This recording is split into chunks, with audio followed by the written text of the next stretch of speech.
1967 MR. Radha அவர்கள் எம்ஜிஆருடைய தொண்டையிலே துப்பாக்கியை வைத்து சுட்டுவிட்டார். அப்படி சுட்டதின் காரணமாக எம்ஜிஆர்னால சரியா பேச முடியாது. அவர் பேசும் பொழுது மக்கள் சரியா புரிய முடியாது. இதை வச்சிய திமுகவினர்கள் பிரச்சாரத்தை மேற்கொண்டார்கள். அந்த பிரச்சாரம் என்னன்னா, ஒருத்தர்னால பேசவே முடிய மாட்டேது, இவரெல்லாம் சிஎம்மா வரலாமா சொல்லி மக்களிடத்தில் பேசினார்கள்.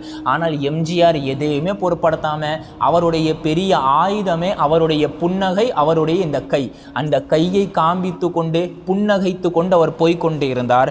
தேர்தலுடைய நேரம் நெருங்கிய பொழுது ஒரே ஒரு மேடையில் எம்ஜிஆர் அவர்கள் பேசுகிறார்கள். கஷ்டப்பட்டு வார்த்தையை உச்சரிக்க முடியாம தொண்டை வலிக்க வலிக்க எம்ஜிஆர் அவர்கள் பேசும்போது மக்கள் அப்படியே கதறி அழுத தொடங்கினாங்க.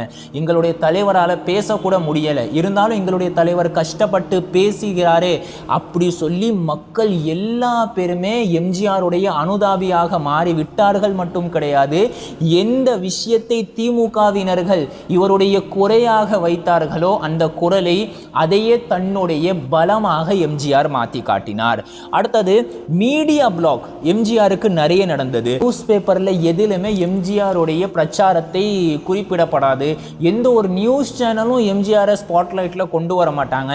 அதனாலேயே இவர் அண்ணா நியூஸ் பேப்பர் என்ற ஒரு பத்திரிகை அவர் தொடங்கி இருக்கிறார். இதில் அண்ணாயிசம் சொல்லி ஒரு கட்டுரையை தொடங்கி தன்னுடைய சிந்தனையை, அண்ணாவுடைய சிந்தனையை ஒன்று சேர்த்து மக்களிடத்தில் சேர்க்க தொடங்கினார். ஒரு பக்கம் அண்ணா நியூஸ் பேப்பர் ஓடிக்கொண்டிருக்கும் பொழுது ஏராளமான நியூஸ் பேப்பரிலே எம்ஜிஆருடைய கார்ட்டூன் முகத்தை வச்சு நிறைய கேலி கிண்டல்கள் நடந்து கொண்டிருந்தது. அதையும் எம்ஜிஆர் பொருட்படுத்தாமல் தன்னுடைய நியூஸ் பேப்பர் மூலமாக தன்னுடைய சித்தாந்தம், கோட்பாடு மக்களிடத்தில் சேர வேண்டும் என்பதிலே குறியாக இருந்தார்.